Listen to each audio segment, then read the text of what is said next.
And I mean, we've seen this, right? Nobody is exempt from challenge, from adversity, from obstacles.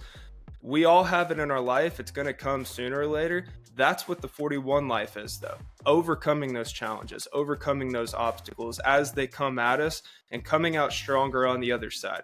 So that's what we're here for. That's what we're about. We want to provide encouragement. We want to help people to keep going through those times, and we want to have some fun along the way. This is the 41 life. Let's get into it.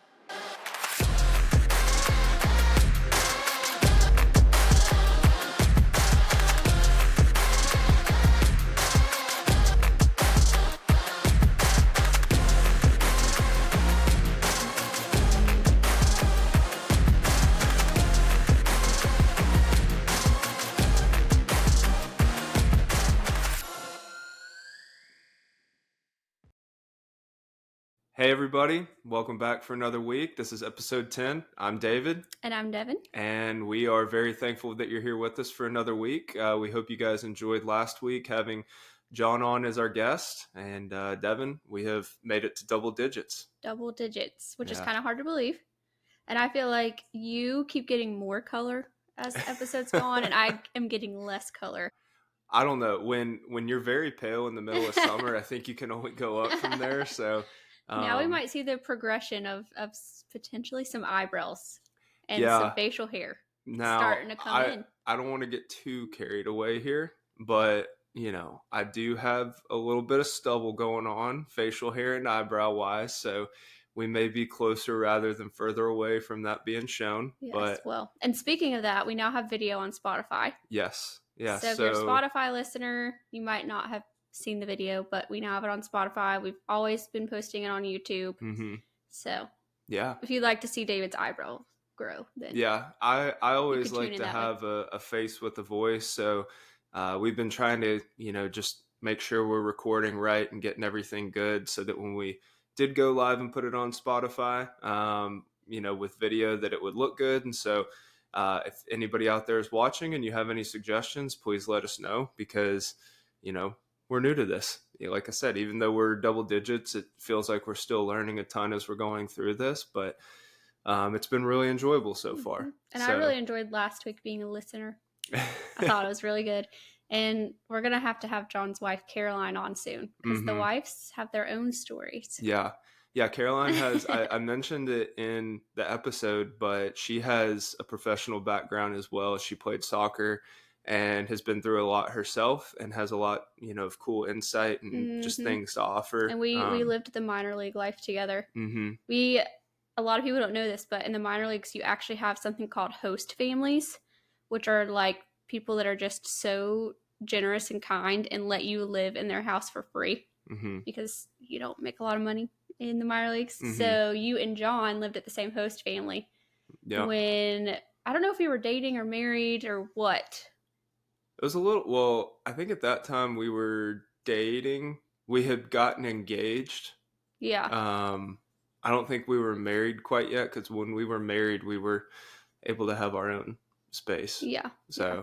But Caroline and I lived there together, as we visited, and and then we went in the major leagues together, and just lots of stories. Yeah. Shout out to Russ and Sherry all of our other host families. Yes, we lived with Russ and Sherry because you were in Bowie for 2 years. 2 years. They're like our family. Yeah. Like I literally consider them family. Yeah. Like, because you would go on the road, and I couldn't afford to go with you, because the way that it's set up in the minor leagues is you have a roommate on the road. So if you wanted your own room, you had to pay for it. Yeah. And we did not have enough money for me to travel with you on the road, and we were far away from home. So I would spend a week at a time without you and with them.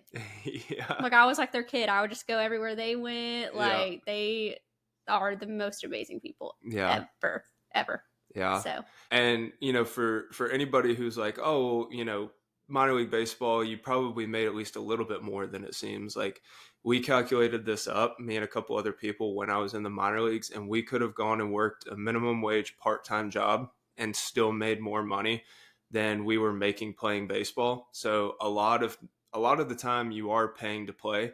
But you're chasing a dream, and you're getting to pursue something you really want to accomplish. So it's a fun ride, and it's worth it, but it definitely has its challenges, and they've changed things a little bit now to make the pay a little bit more reasonable, which, you know, that's incredible because it is a grind. It still is a grind. It was definitely a grind when me and John were there. And so, Well, and I don't know if yeah. you remember this, but when we lived in Bowie, I tried to get a job, Mm-hmm. but no one would hire me because when it came down to it and I explained my situation, they were like, oh, you're with a baseball player, like you could be gone tomorrow. Yeah. And you're definitely going to be gone at the end of summer. So, Mm-hmm. like, we're not wasting our time there. Yeah. So, I literally couldn't find a job. Yeah. And All that so, to say, it seems maybe a little worse than it actually was. I don't know, but you it know, was pretty tough.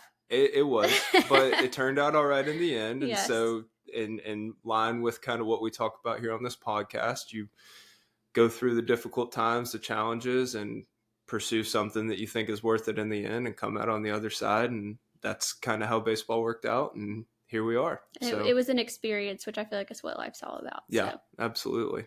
But we're just going to kind of do a weekly recap. I think that's probably what we're going to do in these intros a little bit, just kind of give maybe some highs and lows of the week or lessons that we've learned. So, you know, Devin, do you want to start out? How was your week? How was everything? My week was crazy. And I'm probably going to be saying that every week because until we get to Black Friday, I'm literally just like, you can do this. Mm-hmm. It's funny because one of my friends who owns another location, she texted me and she was just like, hey, are you okay? And I was like, no. And she's like, yeah, okay, me neither.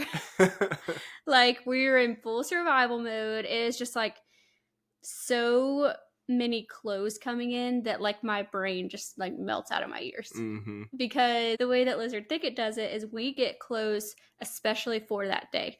Mm-hmm. So we've been getting clothes in for months and storing it. And my storage is not the best. And then we're still getting our normal shipments to put out as they come in. And so we're processing. It's just like a whole thing. Yeah. So my week's been crazy. Will continue to be crazy. Yeah. Only a couple more weeks and then Black which Friday is crazy. is done. Which is crazy. Yeah. But we talked a little bit about this. I have had a pretty rough couple weeks. And it's so interesting because, you know, I feel like throughout this journey, there's been a lot of heartache, a lot of sorrow, a lot of grief. So I know a lot more about grief than I did 3 years ago. And the interesting thing about it, and this I've learned through therapy and just through my own experiences, is it just like will come and go with no really reasoning. And sometimes I can trace it back to a trigger, but I'll just be having like an incredible, you know, week, month, whatever, feeling good, feeling peaceful, and then all of a sudden it just lands on me like a ton of bricks. And I kind of just have to kind of sit in it and process it and wait. But I do feel like the one thing that I have now is the understanding that it won't last forever. Because before I would get into these slumps and be like, well, I'm going to be depressed for the rest of my life. I'm never going to be the same. And I still have those thoughts, but then I can kind of combat it a little bit and say like, no, like you've done this before, like you're going to get through this and, you know, yada, yada, yada. So I've definitely been in a little bit of a grief slump. And, you know, you and I have talked about this. We've talked about this with close friends. There is a lot more to cancer than it appears. Because, you know, especially for our age, for younger people going through cancer, a major part of it, which we haven't really talked about, is fertility. Yeah. So we actually wanted to have a baby January 2021, which was about 10 months before your diagnosis. Yeah. And which we later found out was, you know, based on everything, it was completely impossible. Yes. And, you know, there's not a ton of research on how chemo drugs affect fertility. And I've gone down a million rabbit holes of, you know, what your particular drugs, you know, are known to do. And it doesn't look great in the research that I found. And so infertility has been a major part of this journey that no one actually sees. Yeah. And I feel like it's been, I mean, a major heartache for us. And if you've gone through infertility, like, you know how painful it is. It is really, really hard, especially in our stage of life, because we're celebrating our friends and we're happy for them, but we're like some of the only people that don't have kids in our friend group. Mm-hmm. And you pile that on top of the reasoning is because you're fighting for your life. Yeah. Has been really, really hard. And then there's also like the financial aspect. I mean, you haven't been able to work since you got your diagnosis. I've been doing what I can, Yep, but giving lessons and all there's that. no, And yeah. if you know anything about the economy, it's been a little tough for me as a small business owner. So to say that we're well acquainted with grief would be an understatement. Yeah. And I feel like God has definitely carried me through, and he gives me, I feel like he gives me breaks. Like, that verse, he makes me lie down in green pastures. It's like all of a sudden peace will just wash over me. Mm-hmm. But at the same time, like, we live in a broken world and I'm a human being and I hurt. And thankfully, I have an incredible therapist, major advocate of therapy, if you are thinking about it. I didn't do it for the longest time in this journey because I was like, what could he or she possibly say to me? But my therapist has helped me so much. And I just want to give a shout out to all the therapists out there, because that is a special calling. Yeah. Like, for an hour, I sit and dump like some dark stuff on my therapist. And to be able to sit and listen to that and help someone like navigate it instead of being overwhelmed by that, I mean, that is a gift. So I just want to give a shout out to all the therapists. Yeah. But I have learned so much in therapy. I mean, I've been doing it for how long? When did I start? Over a year. Has it? Yeah, I guess it has been. Yeah. I was doing it weekly for a while. Then I graduated to bi-weekly. Graduate. That's a good way to put it. And now I'm once a month. And I actually have therapy this week, which I'm like, I can't wait because I need help to sort through everything I've been dealing with. But I have learned so much about just grief and trauma and, all of that stuff that I'm hopeful I can kind of share throughout this podcast, because it's so much that I've learned. But I feel like one thing that I've learned, and this is one of my favorite verses in the Bible, which is not a fun verse necessarily. I wouldn't even say it's my favorite verse. It's like one of my biggest go-tos. Okay. Like, I say it to myself all the time. It's in Lamentations. I don't know the exact verse, but it basically says, when you're suffering, you're hurting, or whatever it is, go off by yourself, take it full face. Don't run from it. The worst is never the worst. Yep. So whenever I'm hurting, I say, take it full face. Take it full face. And that is something I've learned in therapy a lot too, because you know this about me. I feel like I should be happy all the time. Yeah, not you. And I'm like, if I'm not happy, I'm like, what's going on? This isn't right. So I've really had to break down that in therapy. Like, it's normal to feel emotions, and you're going to feel sad and you're going to feel angry, especially when you're going through a hard season of life. And that verse has helped me so much, because I'll just be like, I'm hurting. Like, I'll just pray to God, like, I'm hurting. I'm going to sit here and feel it until you come and get me. Like, that's what I pray. Yeah. Like, I'm sitting and I'm waiting until you come and get me, because the worst is never the worst. And every single time the grief, the hurt will just kind of break and wash, and I'll get to that peaceful place again. And but it is so important to feel the hurt. Yeah. Like, I mean, it's uncomfortable, but I feel like, again, everybody's going to go through these challenging, difficult times, and it looks different for everybody, but you can't escape it. Like you said, we live in a broken world, and because of that, like, we're all going to be affected, sometimes by things that are out of our control, and sometimes things of our own doing. But at the end of the day, like, we're all going to face those challenges. Escape it. Yeah, you can't. And I think I mentioned earlier on in the podcast that, like, I never cried. Like, how many times did you see me cry, really? I mean, not much. Rarely.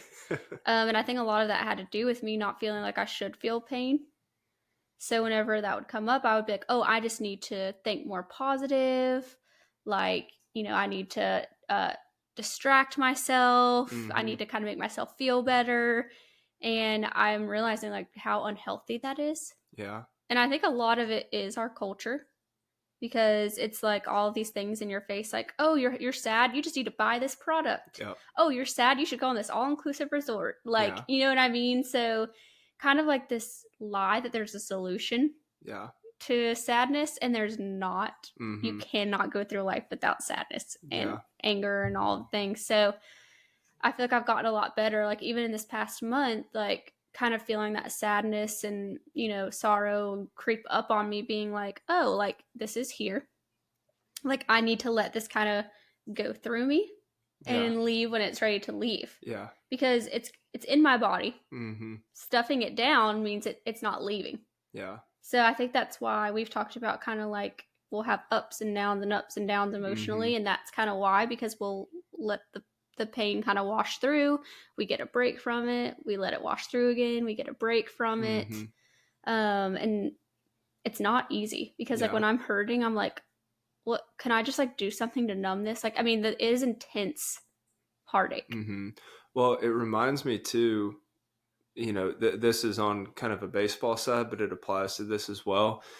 When I got to Tampa, and they have a really, really great mental skills coach. Some people may know his name. It's Justin Sua, and he's Mm-hmm. he's one of the guys that helped me tremendously and has helped a ton of other guys. And we're definitely going to try to get him on here at some point, because he's honestly one of the smartest and wisest people I know. But when I got there, I was very mentally, I guess, just frayed. There were a lot Mm-hmm. of things that needed to be put back together, and kind of, I didn't even know what was going on, what was causing it. And so we would have these, uh, I guess, sessions, just more like meetings. Like we would kind of get together, and, I'd text him the day before and say, hey, like in the morning before we get going, you want to, go sit on the bench at field 4 and talk for a Yeah. minute. And he, I remember one thing we were talking about with negative thinking, and that's kind of one thing we pinpointed, is that my brain would go down these bad pathways Mm-hmm. where I would give up a base hit, and then I'd be like, here we go again. I've been here before. That hit's now going to cause another hit. It's going to walk. I'm going to walk a guy. I'm going to give up runs. And so next thing I know, all these things were happening that may not have happened, but I had already in my mind gotten to that place.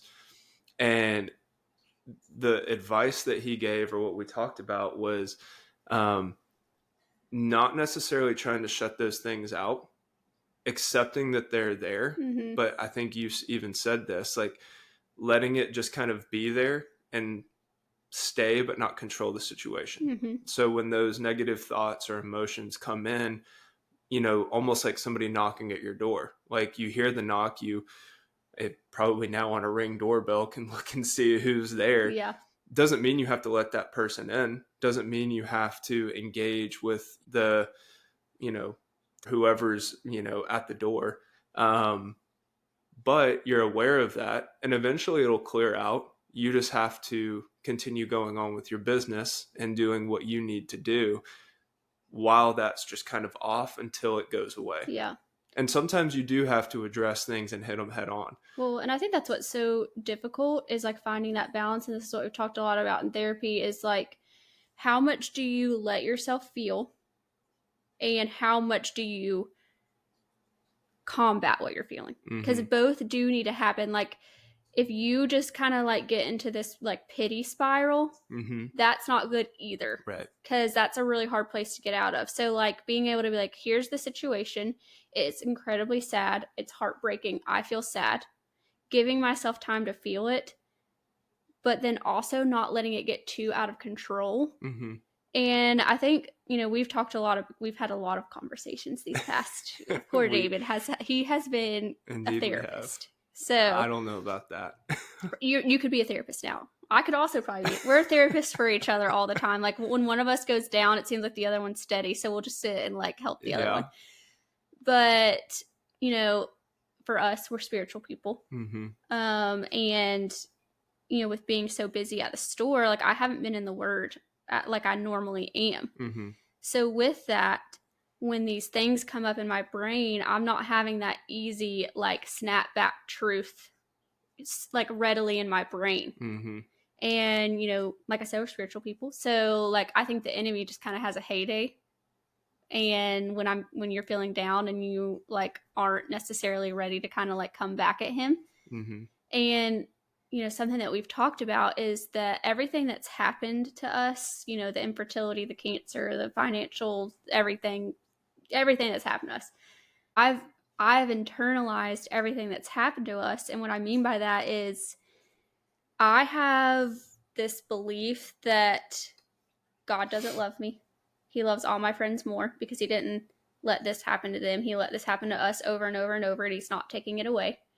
That I'm inherently less worthy, and that he has chosen me for a life of suffering. Mm-hmm. And which is a lot to carry around. feel And on a that's like a regular really basis. big thing that I have to combat. And, something that I would always say to you or my mom or my close friends is that I feel like Cinderella. Like these past few years, I've felt like God was like, you girls go onto the ball, you go up to the attic and clean. Like Mm-hmm. that's what I felt. Because we have been just in survival mode and the blows just haven't stopped. Yeah. And it's been so painful and so hopeless at times. And I feel like that's, you're going through hard stuff. You think the enemy would just kind of leave you alone. But he's like, No. this is my opportunity Yeah. to really get him. So, just the lies of like, God doesn't love you. He loves them and not you. He doesn't really care about you. The reason he chose you for suffering to further, the gospel or whatever is because he cares about you less. Mm-hmm. And he's never going to give you anything good. This Right. is your whole life. And like you just said, like that's a lot to carry. Mm-hmm. So when I'm not diligent in reading the Bible and I can't be like, boom, here's this verse that says that's not true. Like he actually loves me so much. Yep. Like goodness and mercy will follow me all the days of my life. He prepares a table for me in the presence of my enemies. Like when I don't have that quick on my mind, I get into a really, really bad spot. And there's a analogy that I heard that your brain is like a steering wheel. You're driving down the road. If you let go of the wheel, it's going to veer off. Like you've got to Unless you have keep, a Tesla. yeah, unless you drive a Tesla. If you're like other people with a regular car, your car's going to veer off. Mm-hmm. You've got to kind of keep those two hands to stabilize. And that's something that I really learned is like, I've got to be super intentional about what I'm putting into my brain. Mm-hmm. Because life is sending me all these messages, all these bad messages. Yeah. I need to combat it with other truths. Mm-hmm. And, you mentioned this, like when you gave up a base hit, your brain's like, oh, here we go again. Mm-hmm. Here we go. And, whenever I seem to be doing better mentally, I'm doing more of like a checkpoint system with my thoughts, Mm-hmm. where like a thought enters into my brain and I'm like, truth, you can go forward. Yeah. Lie, you need to leave. Yeah. And like sometimes the lie just keeps getting back in line. And I'm like, lie, lie, lie. And I don't know, whoever listening is what, your faith background is or how you view the world, but for us, like our truth is the Bible. Mm-hmm. So when, I hear something in my brain that doesn't line up with what God has said about me, that's my cue that's not true. Mm-hmm. But if you're not, like you said, you got to keep those two hands on the wheel. If I'm not in the word and I'm not, keeping that information, I'm going to veer off the road. Yeah. Well, and, to kind of piggyback on that, I feel like another thing that I've seen, with myself and kind of listening to talking, with you and even some other people, like you said, like we have to filter our thoughts. We have to really, the Bible says, hold them captive and pretty much evaluate them on a regular basis. And I've seen in a lot of times when thoughts are not from God or coming from the enemy or something, along those lines, it tends to be in questioning format. Yeah. So it's like, did he really fill in the blank? Do you actually think he fill in the blank? Like it's always bringing in question things about God's character or what we believe about God. But when we feel like we have peace from God or, his voice is near, it's comforting, it's quiet, it's bringing peace, not bringing questions and turmoil. And so that's one way that I've kind of looked at a lot of that too, and we've talked about that a lot, is when I'm filtering through everything, my first thought that I go through is, okay, what has been a question? And if so, I need to really dive into that, and I need to think like, okay, is this a question that I would say to somebody that I care about, that I would ask somebody I care about? And if the answer is no, like that's got to go, because Mm-hmm. Mm-hmm. it's not a thought from God. It's not a true Yeah. thought. And so that needs to go in go in the trash right away. And I feel like that's why it's so important too to have people around you to process with. Mm-hmm. Because like I'll start saying things to, my sister or you or my friend, and they're like, that is not true. Like, I feel like I've said that quite a bit the last few yeah, like days. that is not true at all. And you need, like, there's a reason that God wants you to have community. Mm-hmm. And there's a reason you need to like talk with your friends, and why therapy can be so beneficial. Because I can't tell you how many times my therapist would be like, that's not true.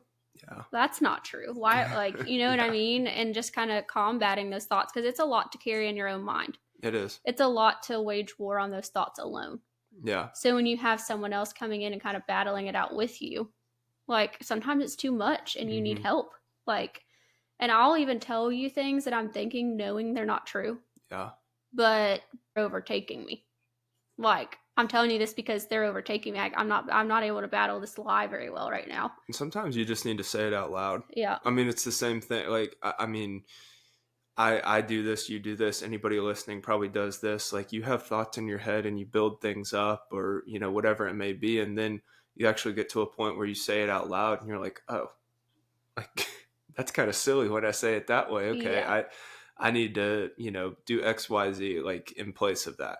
And I feel like we've had so much practice with these things, Mm-hmm. because at such a young age we faced such intense realities. Yeah.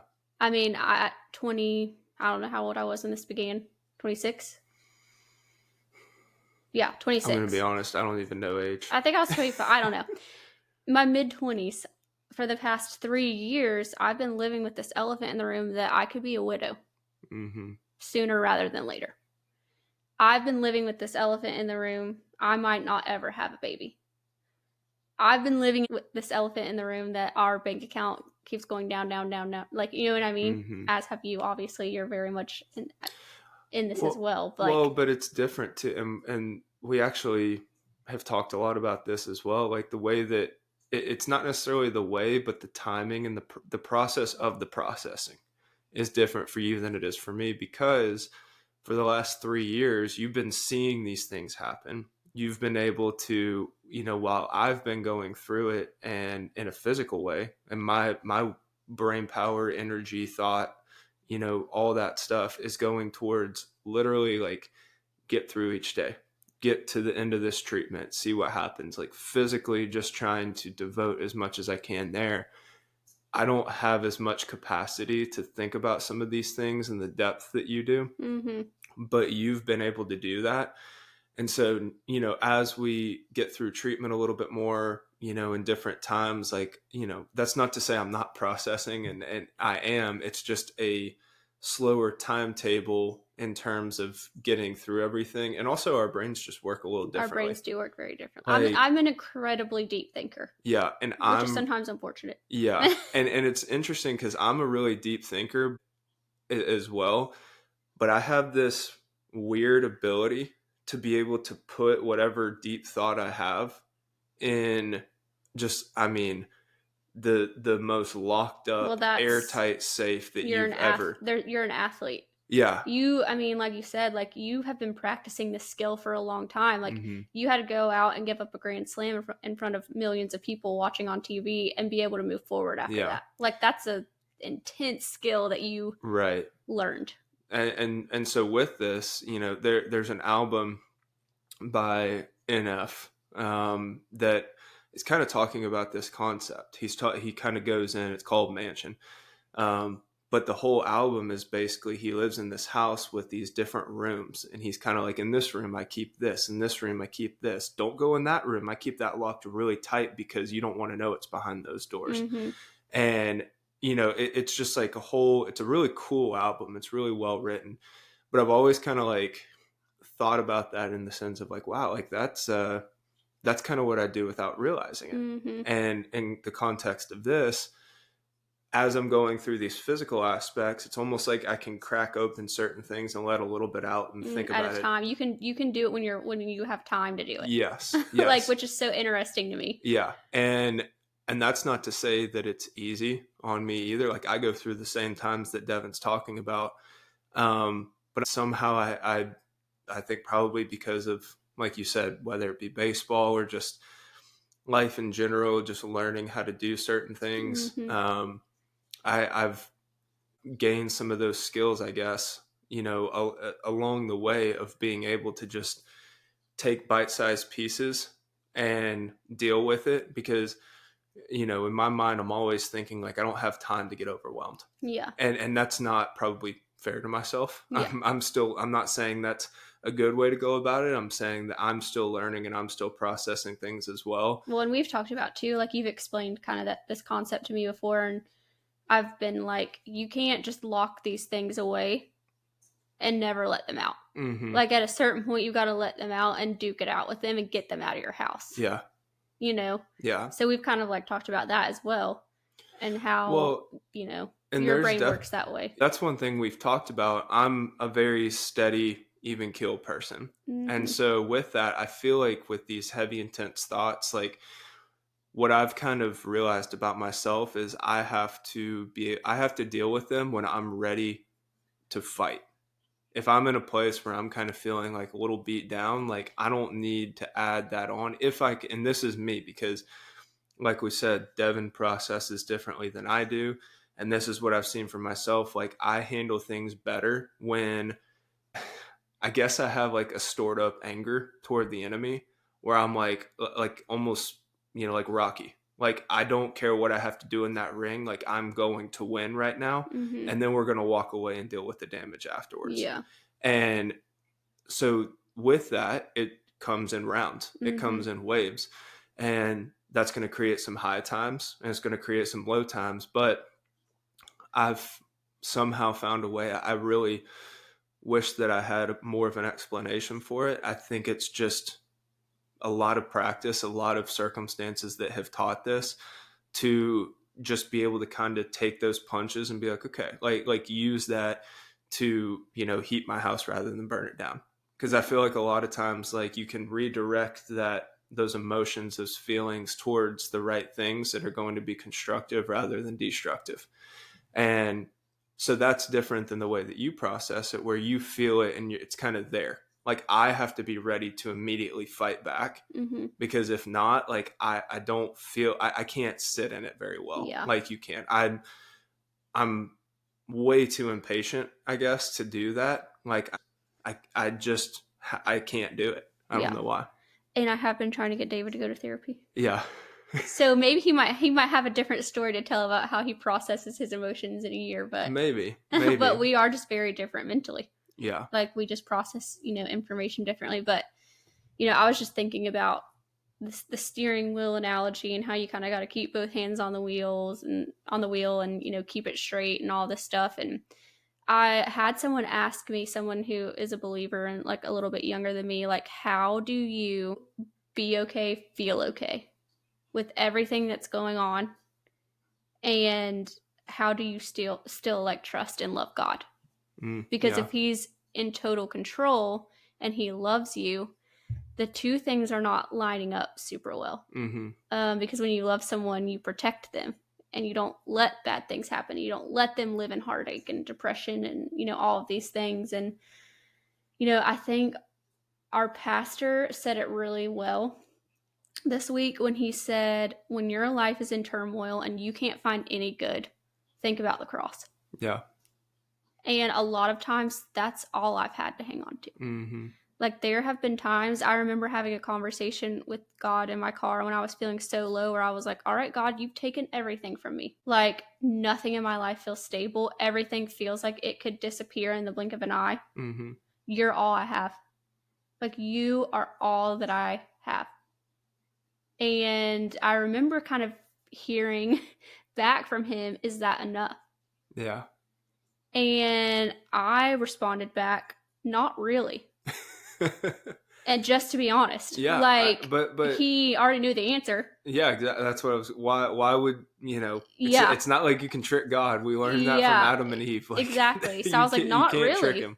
Like, I don't have a lot of peace about that. Like, Mm-hmm. you're not standing in front, like, my husband's standing in front of me. I love him. Like, I need him here. Like, and I don't know where you are. Yeah. Like, and, this was like in the very beginning of my journey. And I was telling her, I was like, the answer now is yes, it Mm-hmm. is enough. Because when I am feeling like totally heartbroken and like nothing good is ever going to come again and everything is going to be taken, I feel like we've seen how fragile everything is. Yeah. Like, and thankfully our brains trick us into thinking things are not fragile, Mm-hmm. which is great. We don't need to live that way. That's too Right. much. That's right. But everything is so fragile, and I'm like, what if I didn't have God? Mm-hmm. What if I didn't have that one thing that will never go away? Yeah. The one thing that has defeated the evil. Yeah. And when I'm feeling really low and like I said, I'm feeling like nothing good's ever going to happen again, like I just think about the cross. Mm-hmm. I think about Jesus loved me so much that he wanted to create a space for me to one day never feel pain and hurt. Yeah. And he will never waver and never leave. Mm-hmm. So I feel like my dependency on him has grown so much. It's really been a blessing in a way to see how fragile everything is, because now I'm able to fully lean on what is not unstable. Yeah. Because I feel like in the world it's so easy to lean on everything but him because we can. Well, it also makes you appreciate things for what they are. There's Yeah. things Yeah. like whatever you put too much weight on in your life is going to break, but sometimes you don't like it doesn't feel that way. You know what I mean? Like you don't realize the fragility of things because it's holding up under the weight you're putting on it. Mm-hmm. You know, care that you are investing into whatever it is. And when you realize like this is a good thing, whether it be finances, whether it be, you know, relationships, whatever it looks like, because everybody's got different things that whether they struggle with it or they want it or, you know, are just trying to wrestle with kind of how to approach it in a healthy way. I'm speaking very vaguely because this applies to so many different things, but you realize when something's that fragile, like you can't put all that weight on it. I think about like you go into like an art gallery or something like that. The art's really pretty. I don't understand art that well. You know, my brain doesn't work that way. But you go in there and you can appreciate the art, I guess, for what it is. You can look at it and be like, wow, that's beautiful. That's really creative. Like it's cool. I see how they did, you know, this with this brush stroke or I don't know. I don't know what people talk about in art galleries, Yeah. but you can't touch it. You can't go up and touch the art or you're going to get kicked out of the gallery. And it doesn't give you nourishment. No. It doesn't give you protein and fat. Right. Like it is. It can't be a provider for you in every way. It's a gift. It's something to enjoy. But the second you try, or you know, even on another side, if you're like, I love that so much, I have to have it, but I can't afford it. Mm-hmm. What if I steal it? Yeah. You know what I mean? Like, and I know that sounds like an exaggeration, Mm-hmm. but that's what we do in our lives a lot of times with different things. It's like, I'm going to go into an unhealthy place to get this thing because I have put so much attention and love and care into it. And when you see kind of what you were talking about, when God gets to a place in your life where he's enough, where he is the ultimate thing, well, now you can go into that gallery and be like, man, I just want to come back and see that again. Mm-hmm. I feel like that's honestly one of the devil's biggest strategies in sucking the joy out of things. Mm-hmm. He's like, how about you just take this a little further? Yeah. And then the joy's gone. Well, and he does it by sometimes giving an overabundance. Yeah. You know what I mean? Like a cup of water is great. You need hydration, but if you're drinking out of a fire hose, it's going to blow you away. Yeah. You know what I mean? Like if you drink too much water, you can literally drown from that. Yeah. So sometimes the tactic is having too little and making it too scarce or giving an overabundance. And I think that, like you talked about, like being in the Word, having people around you that are going to kind of steer you in the right direction or like lovingly call you out sometimes and Mm-hmm. be like, hey, like, maybe you're focusing a little bit too much on this, or I see you hurting in this area. Is everything okay? Like, maybe something just seems off with a friend, like whatever it is. There's so many layers and levels to it Yeah. that I think that having a healthy view of the way that God intended things to be and having him at the center of it Mm. and letting everything else flow out of that is going to create kind of what you're talking about. Like that, it's that perspective that after what we've been through, after all we've gone through, and, you know, as we're processing it, we're starting to see that more and more. Mm-hmm. And, you know, I think too, kind of the way that you laid everything out, that really is what faith looks like. Because somebody asked me this the other day. They're like, you know, kind of the same question, but like, how do you look ahead with such like optimism and hope? Like, how do you continually think that everything's going to be okay? And I don't even remember what I answered, Mm-hmm. because in the moment I think I even said I'm not really sure, Yeah. because I didn't know the answer to it. Yeah. But the more I've thought about that, the more I've realized it does boil down to faith, Mm-hmm. because faith is simply taking steps in a direction that you don't know what's on the other side, but God's asked you to go there. He's called you to go there, and trusting that he is who he says he is, Mm-hmm. that he's good, and that he's not going to lead you to a place of, you know, destruction.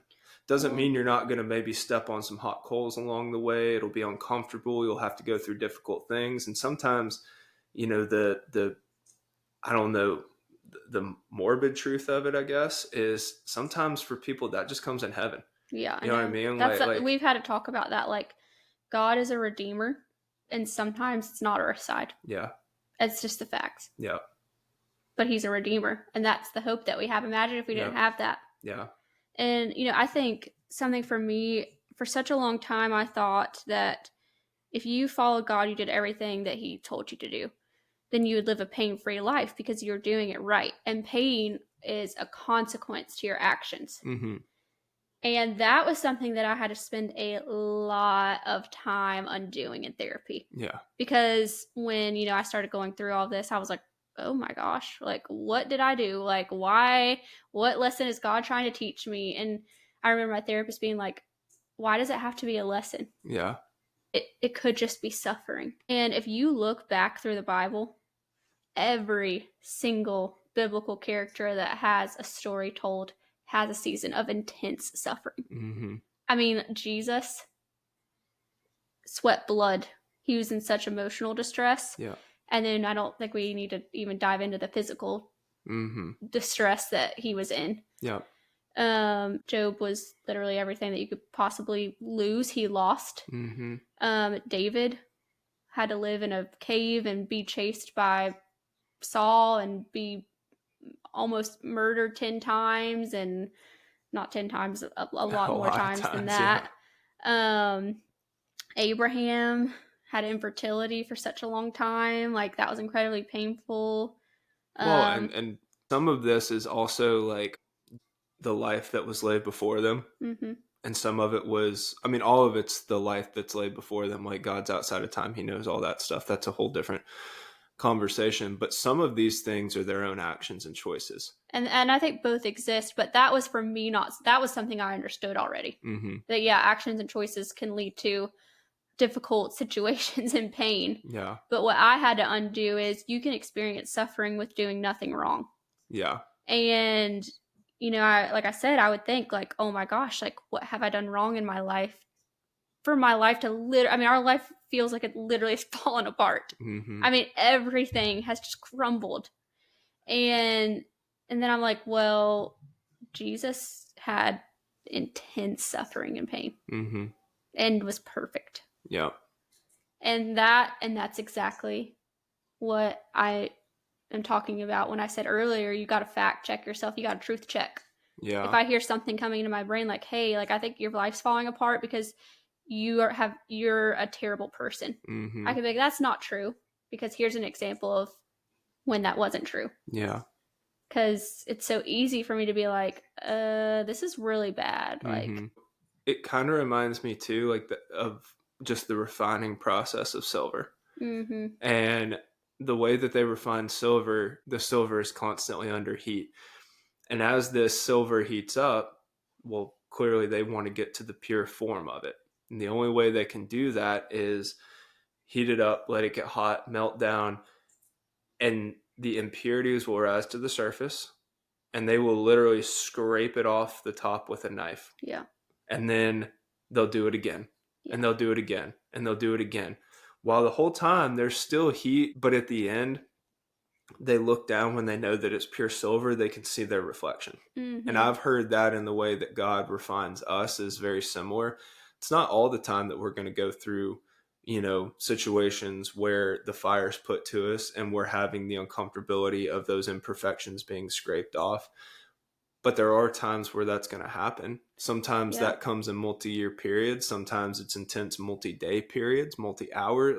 And sometimes it's not even that God is refining you. I think he uses everything to refine you. But sometimes it's just a broken world. Yeah. And that's the thing with God, is that he can take good out of everything. Mm-hmm. So he will refine you. He will make you better if you lean into him. But that's another thing too. Like, I remember talking in therapy, like, with that example, why does God need to refine me so much? Mm-hmm. Like, what is so inherently wrong with me that my refining process is this intense? Yeah. And that's another thing that I kind of had to break down. Mm-hmm. Like, maybe it's not all about him refining you. Yeah. Maybe it's just a broken world. Yeah, that's true. So, I mean, sometimes that's just the reality of it. Yeah. I mean, that's a hard pill to swallow because, naturally we've talked about this a lot between me and you, but I think I've talked about it on here a little bit too. Like, I look at things through a lens of skepticism typically, and that we live in a very broken world. So why would good things even happen to people? You understood suffering. Yeah. But that's created this mindset for me that I have to kind of reshape where, because I feel guilt a lot of times when good things happen, mm-hmm. or I get good things. I don't necessarily know how to receive it or how to handle it. Yeah, you're almost like, of course this would happen. This is a broken world. Yeah, exactly. Which is probably why you've handled this a lot better than me. Probably. But you have kind of the opposite, where you still understood it was a broken world, but you were kind of like, oh, well, good stuff still happens. Like, good stuff can still come my way, and why wouldn't it?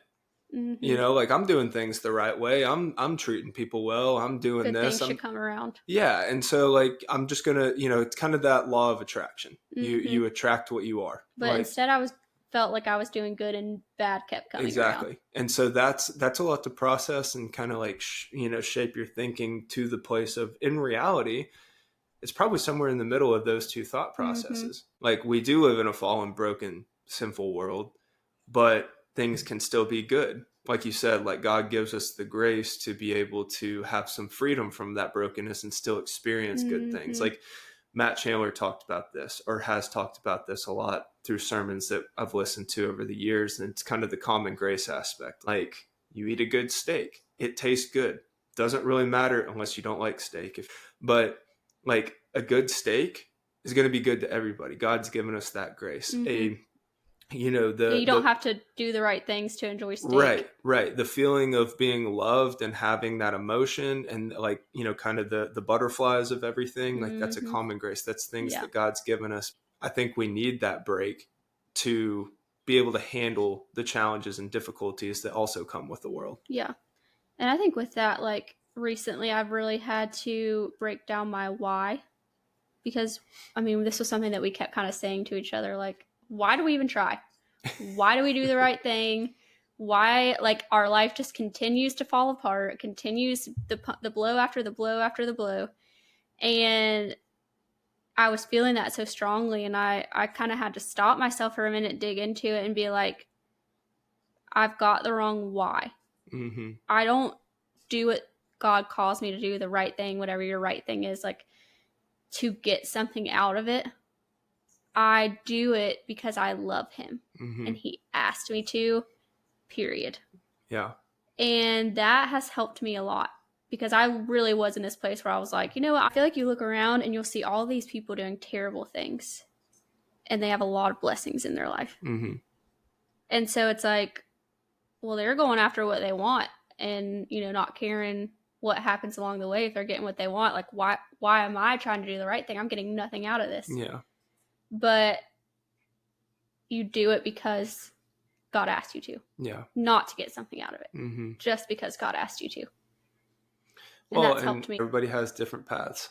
You know what I mean? Like some people, like the way that your path intersects with somebody else's, you may not know the results of that, but like God's got a plan through it all. And sometimes the way that that intersects, whether, you know, it be with another person or whether it be, you know, just a fork in the road of your own path and what decision you make kind of leads you down one road or the other. Being obedient to what God asks us to do is always going to put us in a better position. It may not show up on the surface. Like you look at like some of the wealthiest people in the world still probably struggle with depression, still struggle with anxiety, still struggle with loneliness, where some of the poorest people in the entire world, these impoverished countries, have so much joy and happiness. And you look at them and you're like, man, like that doesn't make sense with your circumstances. And so I think that sometimes there are things bigger than what we can see that play a role in everything. And like you said, being faithful, being obedient to what God asks, because we love him and we have that relationship with him, it's going to put us in a position where maybe things go incredibly well. Maybe you get that promotion and things are going great. Maybe, you know, maybe you find the person of your dreams and you're in this incredible marriage with them. Maybe, you know, fill in the blank, whatever it is for that person that applies to whatever the next thing that you're trying to get to. Maybe that happens, but maybe it doesn't. And God had a reason for that. Maybe that was preventing something from happening that would have put you in a worse position. And I think what it comes down to is just sometimes you just don't understand and you never will. And I know I keep going back to Jesus, but someone who did everything perfectly. Yeah. Died a brutal, brutal death. Lived pretty much outside. Didn't live in a mansion. Yeah. You know? Didn't, you know, get a lot of the luxuries that didn't have love, didn't have a wife, didn't have a kid. Like, you know what I mean? Like he was human. He probably had desires for that. You know, I remember I was just having one of those times where I was like, the grief was really on top of me, specifically with the infertility. And this is how I know that the devil is alive and well, because I was just really struggling to get through the day. I was hurting so bad. 2 people came in that day looking for a dress for their baby shower. And I had to help them find their dress. And I just remember being like, get to the end of the day and you can cry. Like, that's what got me through. Like, you can do this. Get to the end of the day, and when you're in your car, you can cry. And I did. And I, you know, got in my car and cried and cried and cried. And I was just praying, like, God, why? Like, I'm literally hurting so bad. Like, you know how much I want a baby. You've given a baby to all my friends, but not to me. You know how much I love my husband. I want him to stay here. You keep not healing him. Like, you know how bad I want my store to be successful and perform. Like, it's not happening the way I want it to. And I just heard so clearly, you're in good company, Devin. Sometimes you just have to accept it. Yeah. And lean on the fact that the ultimate victory was won. Yeah. And he's never leaving me. And one day the situation will be redeemed. Yeah. And that's how we keep going. Yep. And those moments won't last forever. Yep. And after that, I can think of 10 things that happened after that car ride home that made me laugh until my stomach hurt. The delicious meals I've had. Like, I don't know if you guys gathered what she just said. It was me. It was him. He makes really good meals. Food. I made her laugh. He's keeping me afloat, guys. He's keeping me afloat. I'm just kidding. I'm completely kidding. Although I probably did cook that meal. I think too, like, you know, with everything I'm saying, I think one of my biggest fears is that I don't ever want to be like, you know, we've gone through all of this stuff, but it's okay because we have God and I never cry and I have peace, and that's not reality. The Bible doesn't lay it out that way. Right. I mean, you read through the Psalms. We've talked about this. One minute he's like, God, I love you. Like, I just want to sing You're your the praises greatest thing forever. ever. And then I the will next sing day your he's like, praises forever. why did I have to be born? I wish I wasn't born. Yeah. I hate my life. I am in despair and darkness. Yeah. So, I mean, they both exist. Like, you can be Mm-hmm. the perfect Christian and you're going to have depression. You're going to have hopeless moments. You're going to have sorrow. You're going to, Mm-hmm. have all of these things. So, Well, and on the flip side, I think this has been, I feel like it's been a pretty heavy episode with the things we're talking about, but I also want to, kind of close it out on a note that like doesn't stay that way necessarily. It doesn't everything mean we've that, been through, it has never stayed. right. And with that, like at the end of the day, like God is still good. Mm-hmm. He still loves us. He still cares about us. Like sometimes you just go through difficult things. I think with that too, like something that I want to be really transparent about is there was a very long time and stretch through this where I was confronted with the question, is God good? And my answer was no. Mm-hmm. And he stuck with me during that time. Like, if that's what you believe in your heart, you don't need to deny that. Mm-hmm. Like, bring that to him. Like, work with him on that. I couldn't help it that I didn't believe it. And sometimes still to this day, I'll be like, are you kidding me? Like, still you're doing this to us? Still you're not helping us out of this situation? You're letting me feel grief for this long. Like, I've been feeling grief for weeks now. I've been asking you for a break. You're not giving it to me. Like, why? Like, if you loved me, if you were good, you would give me a break. Like, Mm-hmm. I'm a human being, so I'm going to struggle with that concept for the rest of my life. So I feel like there's this pressure as a Christian, like, God is good. You need to believe he's good. And yes, while you do need to believe that, because it's really, like we said, beneficial for you, like that's what's carried us through. Mm-hmm. It's okay if you have moments where you're like, I don't feel that. No. I do not feel that. Like, yeah. Just remember in those times, like we talked about, it's a wave. yeah. Like you're going to have low points, you're going to have high points. Neither one's going to last forever. Mm-hmm. So finding ways to persevere through those low points to get back to baseline. Sometimes that's a huge victory in itself. Mm-hmm. But then when those high points come, enjoy them. Mm-hmm. Like when they are there, when they do happen, like we've talked about a lot of heavy things on this episode, but also sometimes things do, like you said, there's been a lot of moments through this too, like that we've had good moments. We've had moments like, of miracles. celebration. Yeah, Miracles, we've seen a lot of miraculous and great things we happen. were supposed to get into that today, but we'll get into that. Yeah, we got a little sidetracked. We do that sometimes, but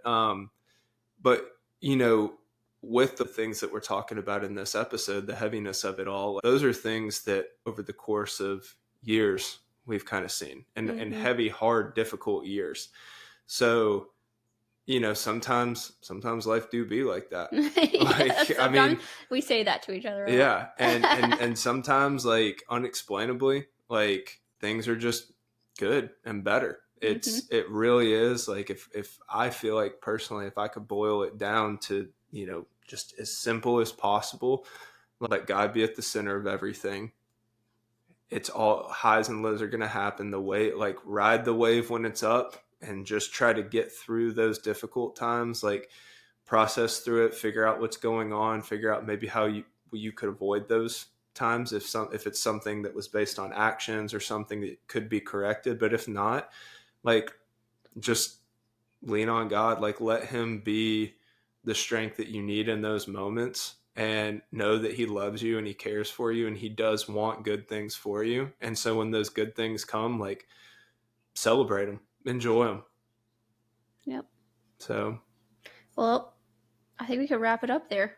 Yeah. That was a heavier one. Yeah. I think that was not fully, we didn't intend to. Well, we are by no means experts. No. This is just our experience of the turmoil that has occurred in the past few years. So I don't know if you should take anything we say too seriously, but this is how we've navigated through it. Yeah. And, maybe it's something that could be, maybe somebody listening to this is in a similar position or something, is taken away that can be applied and maybe make a situation a little bit better. And that's our hope. But I mean, that's, like we said, sometimes life do be like that.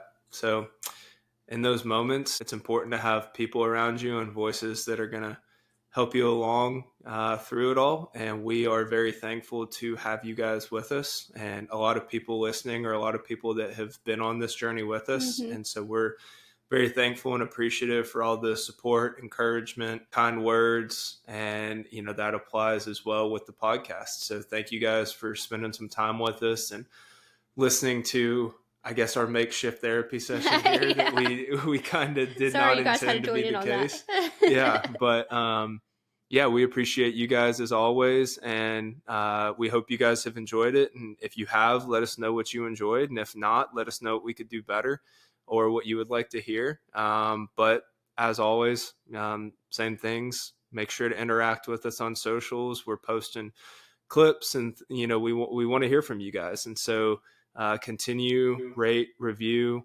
Hopefully give us some good stars on that and everything. But yeah, we're thankful for another week with you guys, and we'll keep it going next week and see what it brings. But on that note, I'm David. And I'm Devin. And this has been the 41 Life. Thanks, guys. Till next week.